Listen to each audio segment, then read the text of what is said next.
So you've probably dealt with anemia, or know someone who has, right? You know that just bone-deep fatigue, it feels like your body's running on fumes, and the solution seems so obvious: get more blood. But what if the fastest fix isn't actually the best one? Well, that's exactly the paradox we're going to dive into. So here's the central question, and it's a big one. We're going to look at a real head-scratcher in medicine. Why are doctors, especially the ones treating long-term conditions, starting to back away from the #1 go-to treatment for bad anemia, a blood transfusion? I know, it sounds totally backwards, right? But the answer, well, it tells us something really fascinating about how our bodies actually work. Okay, so let's set the scene. When you're anemic, your hemoglobin is in the tank. That means you just don't have enough red blood cells to ferry oxygen around your body. And that leads to that crushing exhaustion, the brain fog, feeling out of breath just walking up the stairs. And in that moment, a blood transfusion, man, it can feel like an absolute miracle. And you know what? In a lot of ways, it is a miracle. A transfusion is like a direct deposit of healthy, oxygen-rich red blood cells straight into your system. And the effect, it can be immediate and just profound. You can go from feeling totally wiped out to actually feeling human again, sometimes in just a few hours. It is an incredibly powerful tool, especially in an emergency. No doubt about it.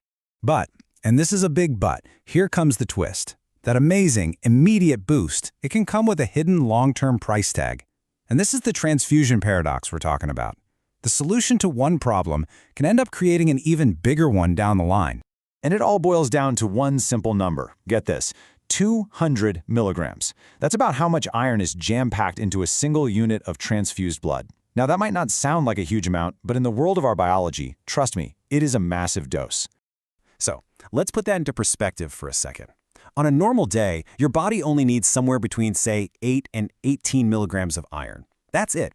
But a single transfusion, it slams your system with around 200 milligrams. That is more than 10 times what you need, all in one go. And here's the real kicker. Your body is fantastic at absorbing iron, but it has no good way to get rid of a huge surplus like that. It just can't do it. So that extra iron, it starts to build up.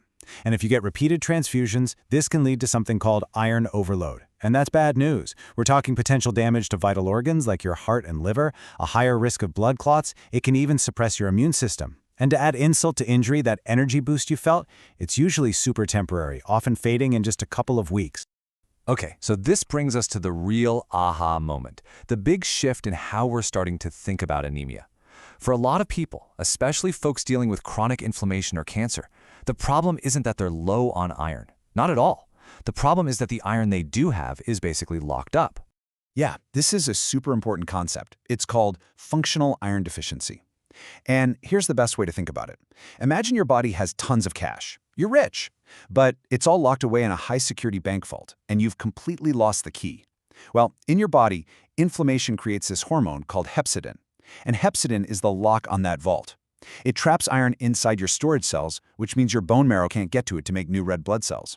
So you see, adding more iron with a transfusion, it's just like piling more cash outside the locked vault. It doesn't actually solve the real problem, which is access.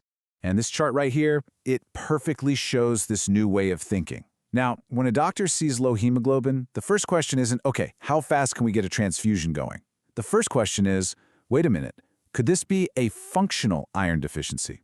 And if the answer is yes, the whole game plan changes. The top priority becomes fighting that inflammation to unlock the body's own iron stores, with transfusions being saved as a real last resort. Okay, so if we're trying to sidestep transfusions, what's the alternative? What do we do instead? Well, let's open up the toolkit and see how we can help the body fix itself. This is all about building a smarter, more sustainable strategy for long-term blood health. All right, first things first, we've got to support the factory, your bone marrow. It needs key raw materials like B vitamins to actually produce those red blood cells. Getting iron from your diet is always the best place to start. And, most importantly, we have to go after the root cause, that inflammation.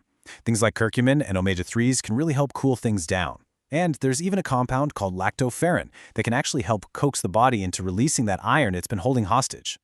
And that really all starts with your diet, right? That's the foundation. You can see here there are just fantastic sources of iron in both animal products. We're talking lean beef, oysters, chicken liver, and in plants too, like lentils, red kidney beans, spinach. Building a diet that's packed with these foods gives your body the building blocks it needs, day in and day out. Now here's something that might actually surprise you. Exercise. Yep, exercise is an incredibly powerful tool here. And we're not talking about running a marathon when you feel awful. Just gentle, appropriate physical activity. It does more than just make you feel better. It gets to work on the whole system. It can actually boost the stem cells in your bone marrow. It's been linked to higher red blood cell counts, and it just generally improves your immune function. Basically, it helps your body's production line work way more efficiently. So when you put all of this together, what does it all mean? Well, it's a huge shift in perspective. It's about moving away from just chasing a symptom, that low blood count number, and starting to treat the entire system. The bottom line is this. The goal isn't just to get your hemoglobin number up for a couple of weeks. The real goal is to create an environment inside your body where your own bone marrow can do its job properly. By fighting inflammation and giving it the right nutrients, we're empowering the body to make its own red blood cells. It's the difference between just slapping a patch on a flat tire versus actually finding and fixing the slow leak for good. And we're going to end on this really powerful thought from the source material. This whole new approach to anemia, it's all about empowerment. It's about understanding the why behind what's happening in your body, asking the right questions, and working with your doctor to find solutions that actually last. It's about encouraging you to be a strong, curious, and active participant in your own health journey.